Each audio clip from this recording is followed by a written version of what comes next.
નમસ્કાર મિત્રો, સ્વાગત છે તમારું અમારી YouTube ચેનલમાં। તો મિત્રો, જુલાઈ મહિનામાં રાજ્યના ઘણા વિસ્તારોમાં ભારે વરસાદ થયો હતો, જેથી કરી ખેડૂતોના ખેતરમાં જે ઉભો પાક છે તેમને પણ નુકસાન થયું છે। મિત્રો, રાજ્ય સરકાર શ્રી તરફથી કૃષિ સહાય પેકેજની જાહેરાત કરવામાં આવેલી છે। તો આ પેકેજનો લાભ છે તે કયા કયા જિલ્લાના ખેડૂતોને મળવાપાત્ર થશે, પેકેજનો લાભ મેળવવા માટે અરજી કઈ જગ્યાએ કરવાની રહેશે, અરજી ફોર્મ કઈ તારીખથી શરૂ કરવામાં આવશે, આ તમામ માહિતી આપણે એક જ વિડીયોમાં મેળવશું। પરંતુ તે પહેલા વિડીયો ગમે તો લાઈક અને શેર કરી દેજો, ચેનલમાં નવા हो तो चैनल ने सब्सक्राइब कर दीजिए। तो चलो मित्रों, वीडियो की शुरुआत करिए।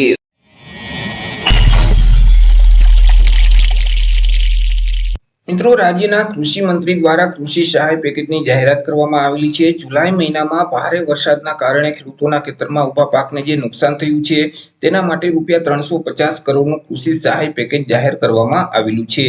विगतवार माहिती मेळवीए तो कि मित्रों, गुजरातमां जुलाई 2024 महीनामां वरसेला भारे वरसादथी नुकसानग्रस्त विस्तारोना जे खेडूतो छे तेमना माटे कृषि राहत सहाय पेकेज जाहेर करवामां आवेलुं छे। रूपिया 350 करोड़नी मातंबर रकमनुं कृषि राहत पेकेज कृषि मंत्री राघवजी पटेल द्वारा जाहेर करवामां आवेलुं छे। मित्रों, राज्य में तारीख 18 थी लईने 24 जुलाई दरमियान खास करीने 9 जिला में एटले के जूनागढ़, पोरबंदर, देवभूमि, द्वारका, राजकोट, आणंद, भरूच, सूरत, नवसारी अने तापी आम 9 जिल्लाना 45 तालुकाओ छे। तो तेमां सतत एक धारो वरसाद वरस्यो हतो, जेना कारणे खेडूतोना खेतरमां उभा पाकने नुकसान थयुं हतुं। साथे साथे बियारण अने दवा सहितनुं पण खेडूतोने नुकसान थयुं छे, जेथी करी राज्य सरकार श्री द्वारा 272 टीम बनावी अने एक सर्वे कराववामां आव्यो हतो।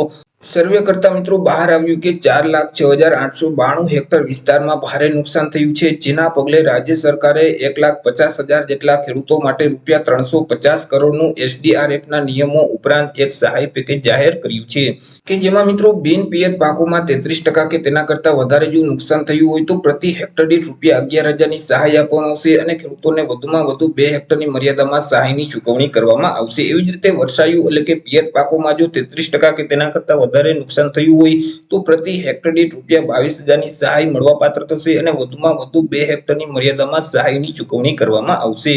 આ જે સહાય પેકેજ છે તેનો લાભ મેળવવા માટે ખેડૂતોએ ડિજિટલ ગુજરાતનું જે પોર્ટલ છે તે પોર્ટલ ઉપર જઈ ઓનલાઈન અરજી ફોર્મ ભરવાનું રહેશે।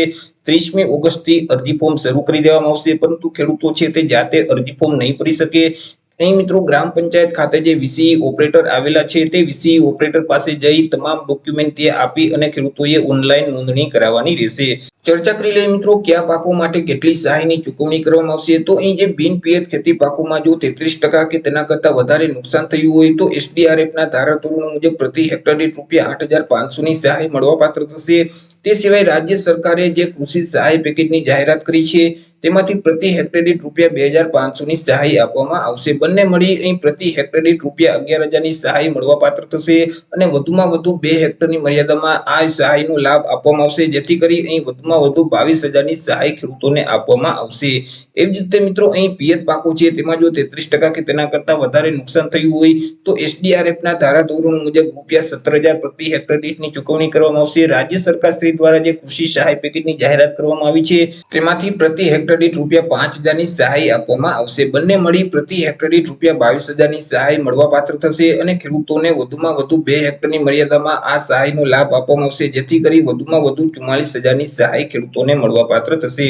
તે સિવાય જે બાગાયતી પાકો છે તેમાં જો 33% કે તેના કરતા વધારે નુકસાન થયું હોય તો એસડીઆરએફના ધારાધોરણો છે તે મુજબ પ્રતિ હેક્ટર દીઠ 22,500 ની સહાય મળવાપાત્ર થશે અને 2 હેક્ટરની મર્યાદામાં આ સહાયનો લાભ આપવામાં આવશે, જેથી કરી અહીં વધુમાં વધુ 45,000 સુધીની સહાય ખેડૂતોને આપવામાં આવશે। તો એ રીતે મિત્રો જુલાઈ માસમાં રાજ્યના 9 જિલ્લાઓમાં ભારે વરસાદના કારણે ખેડૂતોના ખેતરમાં જે ઉભો પાક છે તેમને નુકસાન થયું હતું, જે માટે રાજ્ય સરકાર શ્રી તરફથી કૃષિ રાહત પેકેજની જાહેરાત કરવામાં આવેલી છે। આશા રાખું છું વિડીયો પસંદ પડ્યો હશે। વિડીયો પસંદ પડ્યો તો લાઈક અને શેર કરી દેજો, ચેનલમાં નવા હોય તો ચેનલને સબસ્ક્રાઇબ કરી દેજો।